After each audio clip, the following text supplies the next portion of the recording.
All right. It is episode number 1 of the Coach's Compass. It's your boy, Coach Coop, my boy, Jay, reporting live all the way over here from Europe. Now, as always, subscribe, like, comment.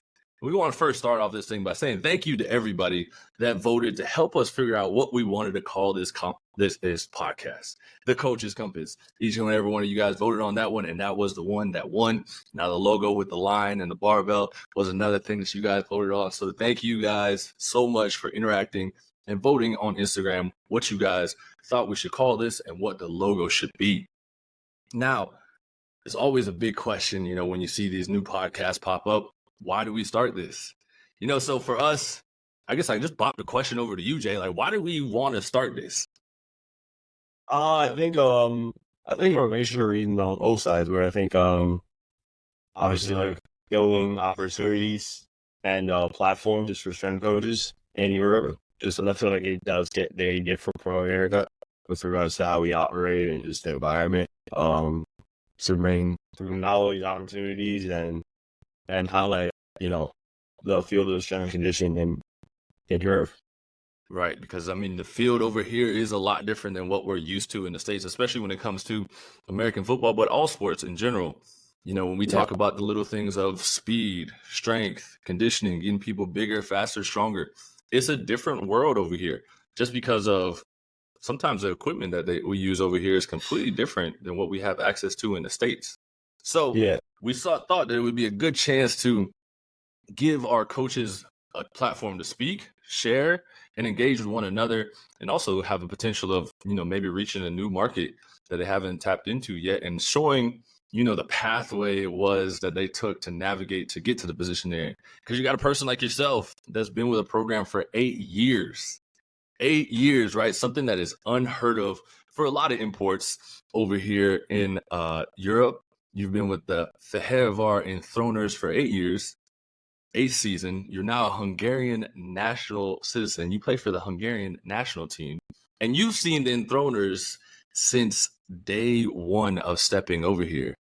And now, I played with you for a short time over there in Fehervar, but I got a chance to see what you guys are working with over there with having your own weight room, having your own fields, having your own locker room, and everything that kind of a football program needs, but not only from just, a field side, but from also having your own facility to use for guys to go work out. So coming over to Europe, what got you into strength and conditioning, and how has it helped you having your own facility? I guess I'll speak from my journey after college, how it goes for us with either NFL or us, or get a job. With me, I wasn't knowledgeable about, like most people, about football whenever very glowing way here. That's for sure. I was finding out through some friends about Euro players, kind of on the website, and there's a case for regular, piece, a case for Hungary. I had no idea where the better football was. I had no idea. It's funny now. But looking back on it, I feel like maybe I would have made different decisions if I was the one. The team in Hungary, they were very consistent with, messaging me and speaking with me, so I kind of just learned about them. And ended up here, for a season and go back home and, start life, I guess, as they say. Ended up being here year after year. The teams continue to build year after year. From playing from the Division 2 within the rest of the league years, out playing in the National League, the ELF.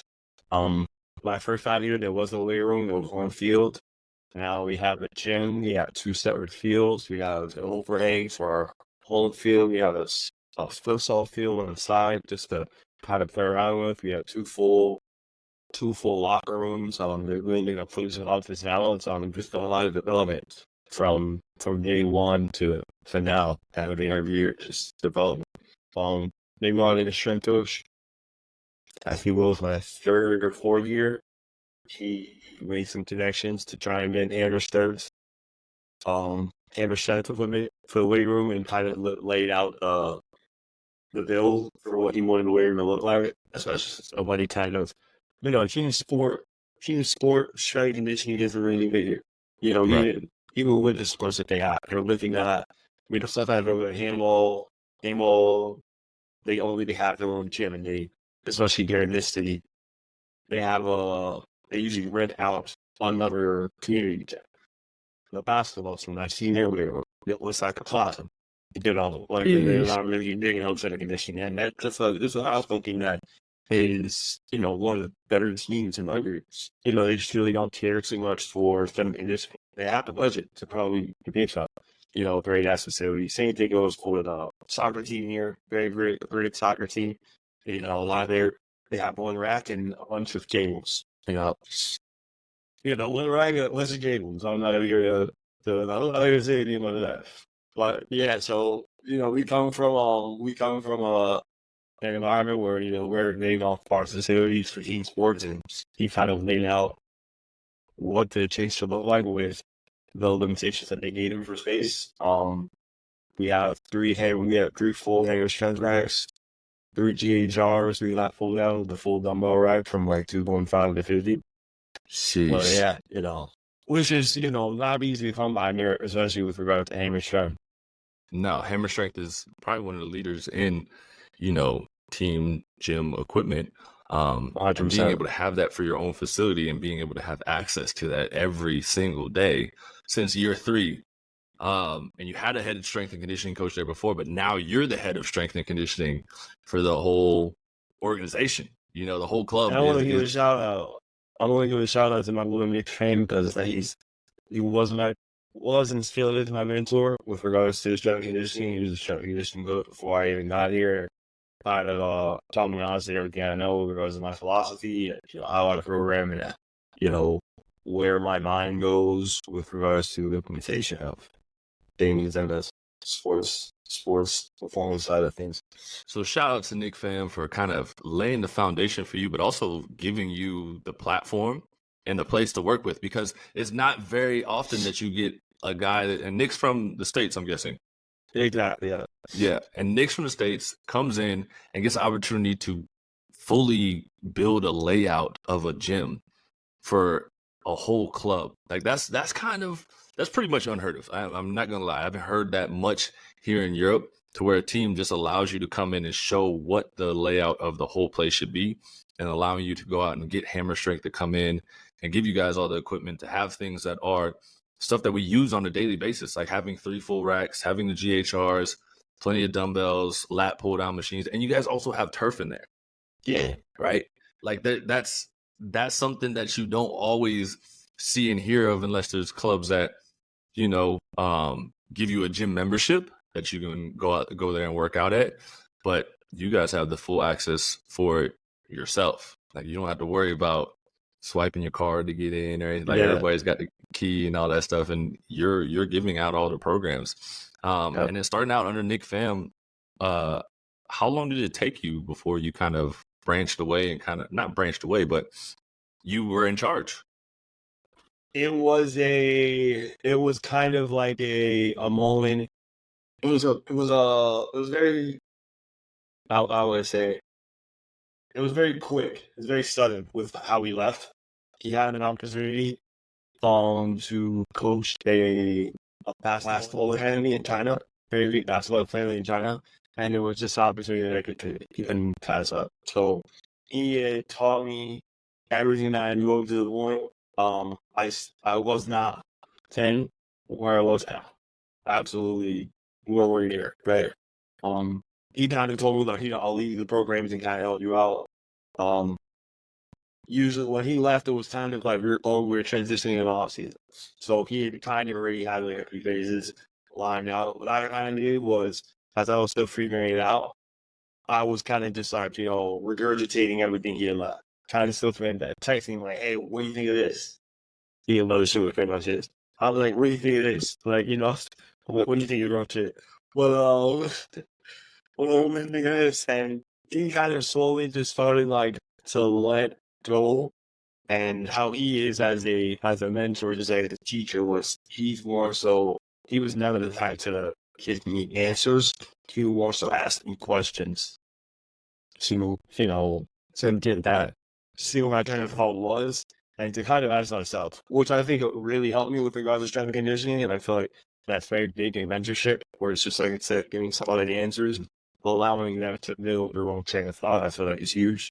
Um, so there's a lot of questions that he would ask me, I would answer. He would ask me a question back. Instead of just giving an answer, which I feel like that will allow me to be able to make decisions and do a lot of problem solving. I don't think I would be able to do if it weren't for that. So, Yeah.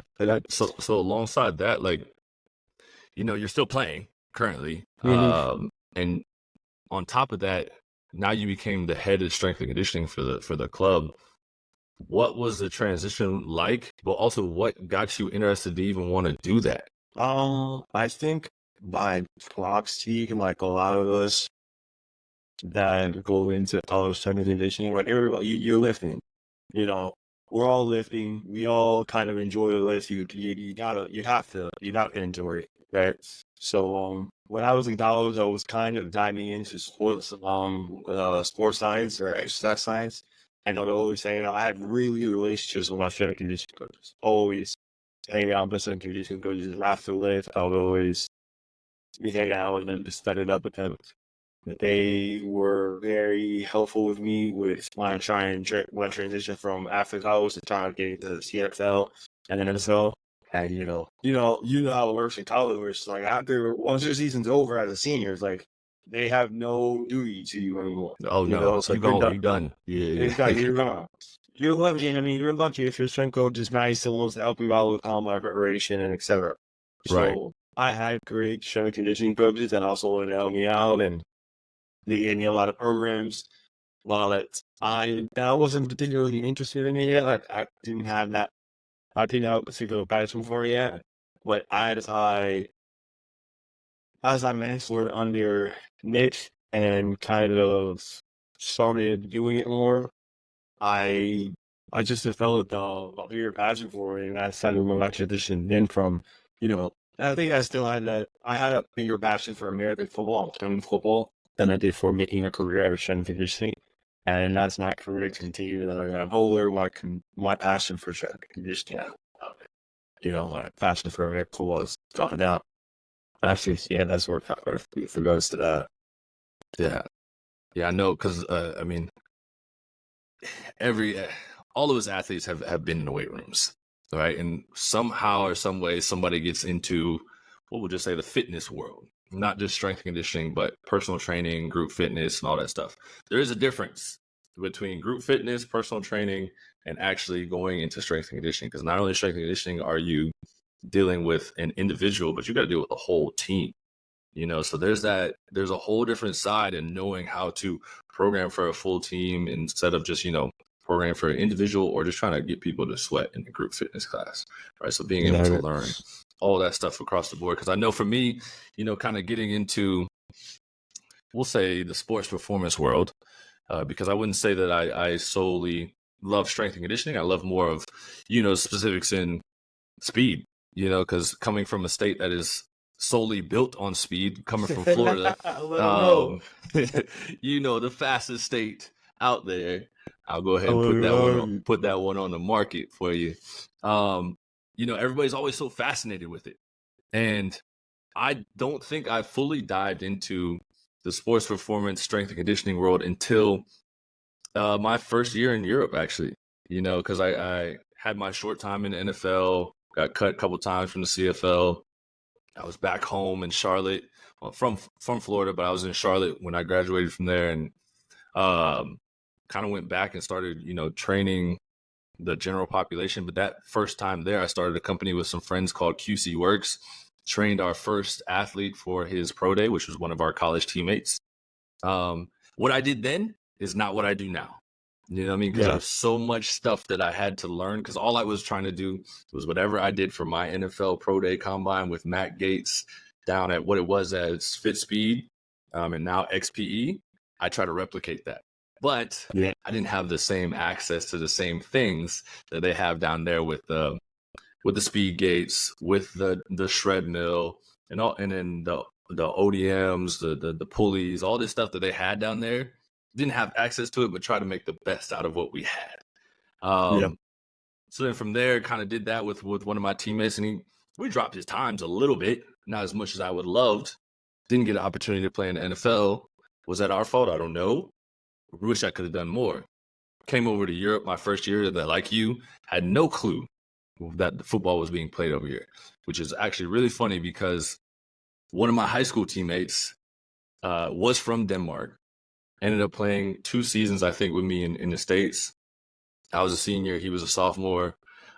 He came back to Denmark and it still kind of followed my journey and everything like that. So after I got cut by the CFL my last time, he called me and asked if I wanted to come over to Europe and play in Denmark. Mind you, I have no clue where Denmark is on the map at the time. I usually love geography, but I had no clue where Denmark was. And I was like, yo, you guys play football over there? Like what's going on? So gave me a little offer and everything like that to come over there and play. And I was like, when am I going to get a chance to go to Europe on somebody else's dime and travel the world and still be able to play football? Took the opportunity and kind of came over and saw how kids were training in season and out of season and everything like that. And they were training like bodybuilders. And I knew from the jump, that's not how you're supposed to train for football. So from there, I kind of picked up the passion again to start training athletes and start kind of studying a little bit more. Spent 1 season up there, went back home for a little bit, kind of toured around, trying to figure out if I wanted to go back to Europe and all that stuff. But knew at that time that it was time for me to kind of start this road down the strength and conditioning sports performance world. And kind of came back and started running with DC9 Fit, helping athletes get to the States, helping athletes, train how athletes should train, and showing them the correct forms of lifts and how to run properly, and run at high speeds, which is, it sounds crazy to us, coming from the States, because we're so like, running is running. It's ingrained. You should know how to run. You know what I mean? Like, you should also know how to get in a 2-point stance or a 3-point stance and run.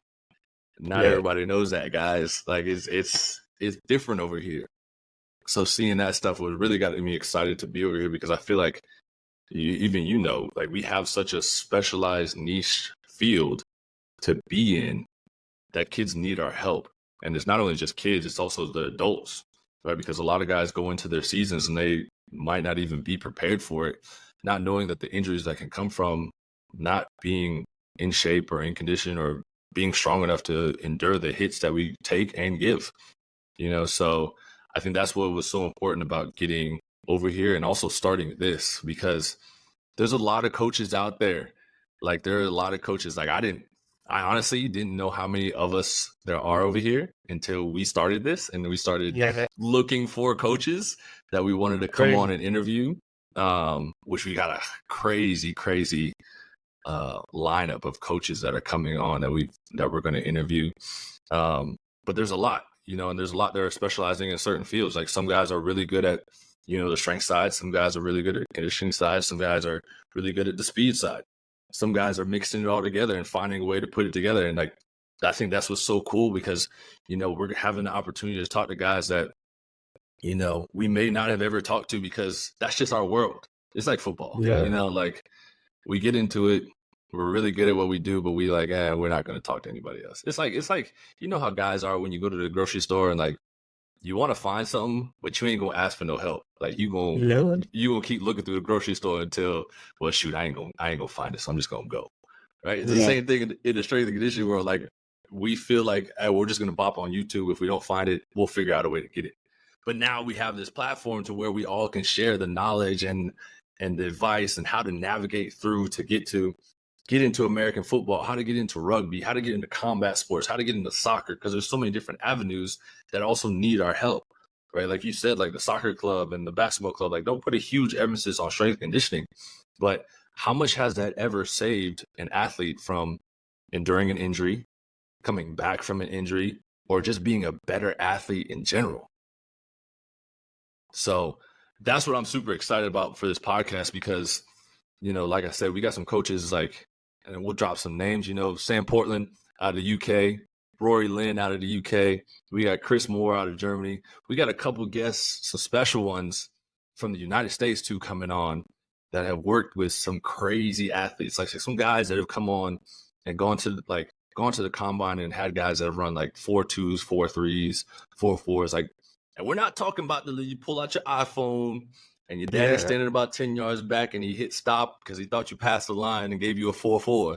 We're talking about people that ran the laser times on TV, right? Got the official times of these crazy numbers, benching 225, 20 plus times, like crazy verticals, crazy broads. And that's not the only measurements that are, used to say that you're a great coach or whatever. But like in our world, that is a huge measurement, right? That is great measurements on what you're trying to develop to get these guys to the next level to play in the NFL and earn that big money.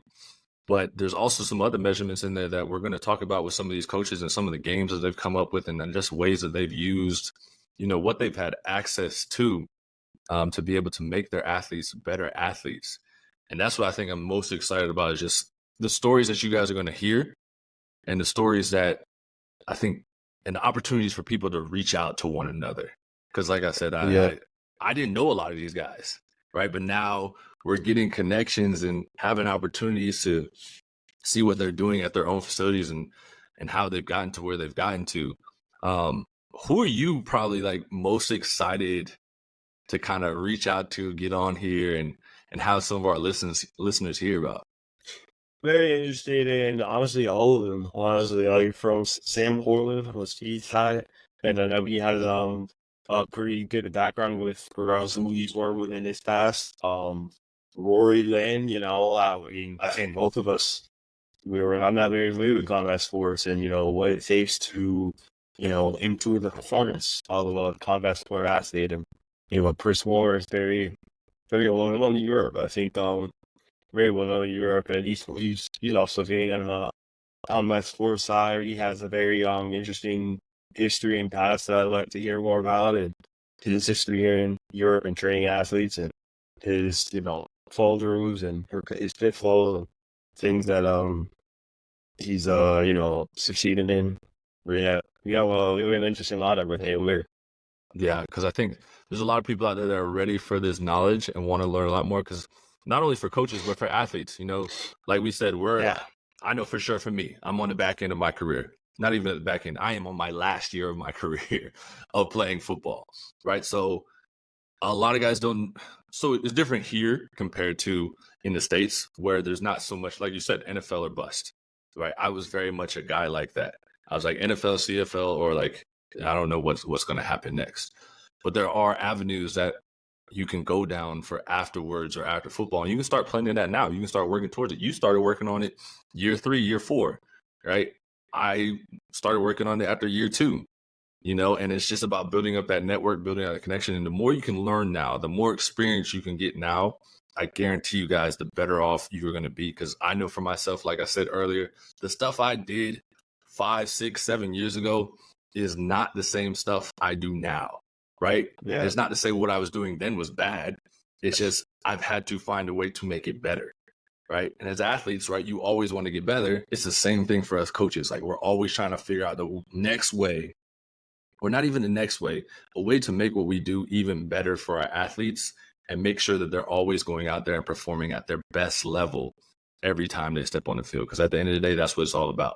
You can measure all those 40s, the 5-10-5s, the verticals, bench press, all that stuff, right? But if you're not able to turn that stuff around and put it on the field, then it really doesn't matter, right? So now we're going to talk to people on how they go ahead and correlate all that stuff to people's different sports. Like you said, combat sports. We're talking football. We're talking soccer. We're talking rugby, even handball. I know another one that I'm super excited about. Haven't scheduled a time yet is Cece. She's out of California. She's worked underneath Les Spellman. If you don't know already, go ahead and look up Cece, but also look up Les Spellman. These people are crazy in the fitness world. What they're doing with speed, woo, it is wild. Because we take a lot from it ourselves. You know what I mean? Like those are some people that we look at. I've got a big shout out to my boy Matt Gates and Tony Villani down at XPE. They have showed me every and anything on how to develop speed. But most importantly, I also want to give a big shout out to, for the 2 years that I did spend back in the States trying to figure out what I was going to do next and how to get better in the sports performance world. My people over at D1 West Nashville, if you're ever in the Nashville area, go ahead and check them out. Go ahead and get a workout in over there. They're opening up their new facility, D1 Murfreesboro, too, which is right outside of Nashville. But big shout out to them. Joe, Annie gave me the platform to be who I wanted to be, but also be able to learn. Sent me down to XP a couple of times to learn from them and also be able to bring this stuff back to D1 to implement with my athletes, and now, bring it back to Europe and trying to do as much as we can. So big shout out to them and thank you guys. So for everyone that tuned in, thank you again, as always. Thank you for voting on what we want to call this, the Coaches Compass. Thank you for voting on the logo. Go ahead, hit subscribe, hit like, comment, and please tune in to these next episodes coming up, because we're talking post-game soreness. We're talking programming. We're talking combine training. We're talking nutrition. And we're talking to some high-level people in this industry that you can learn from and also start to network. So that is episode number 1 of the Coaches Compass, and we're out.